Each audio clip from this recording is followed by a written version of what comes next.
इस क्वेश्चन में ये यूनिवर्सल सेट दिया हुआ है, ठीक है ना, ये एक्स सेट है और ये वाई सेट है। तो इस सेट्स के मुताबिक हमने इसमें प्रूव करना है, वेरीफाई करना है कि ये वाला आंसर इक्वल टू इस आंसर के है। तो पहले हम इसकी लेफ़्ट साइड का आंसर मालूम कर लेते हैं। तो लेफ़्ट साइड में यही है कि y माइनस एक्स, तो पहले y सेट लिखते हैं फिर x सेट लिख लेंगे। तो अब डिफरेंस का मतलब क्या होता है? डिफरेंस का मतलब ये होता है कि नीचे वो वाले एलिमेंट आने होते हैं जो पहले सेट में हों और दूसरे सेट में ना हों।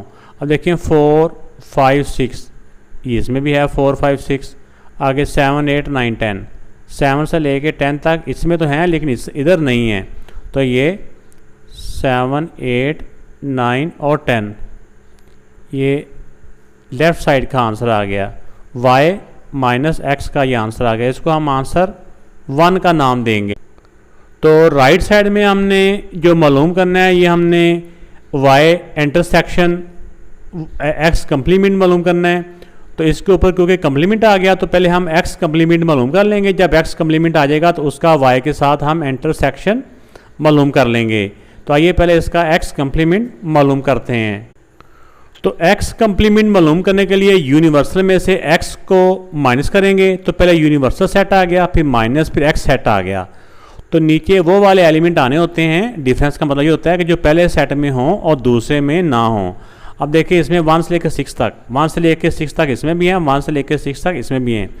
आगे जो नेक्स्ट एलिमेंट हैं 7 8 9 10, 7 8 9 10 ये इधर हैं ये वाले, लेकिन इधर नहीं थे इसलिए ये नीचे आ गए। अब x कम्प्लीमेंट का आंसर आ चुका है। अब y के साथ इसका इंटरसेक्शन मालूम कर लेंगे, ठीक है। अब इसको दोबारा लिखते हैं, फिर इसकी जगह पे इसका सेट लिख लेंगे। तो ये पहले y था तो y सेट आ गया, फिर इंटरसेक्शन, इसमें सेक्शन में ये इसका साइन लगा के आप x कम्प्लीमेंट का आंसर आगे लिखेंगे। x कम्प्लीमेंट का जो सेट है ये वाला है 7 8 9 और 10। अब इसमें देखेंगे कि इन दोनों में कौन से एलिमेंट है जो दोनों में सेम है। कि 7 से लेके 7 8 9 10, इसमें भी 7 8 9 10 ये चारों एलिमेंट दोनों तरफ हैं, इसलिए 7 8 9 10। इंटरसेक्शन में वो वाले एलिमेंट आने होते हैं नीचे जो दोनों सेटों में हों।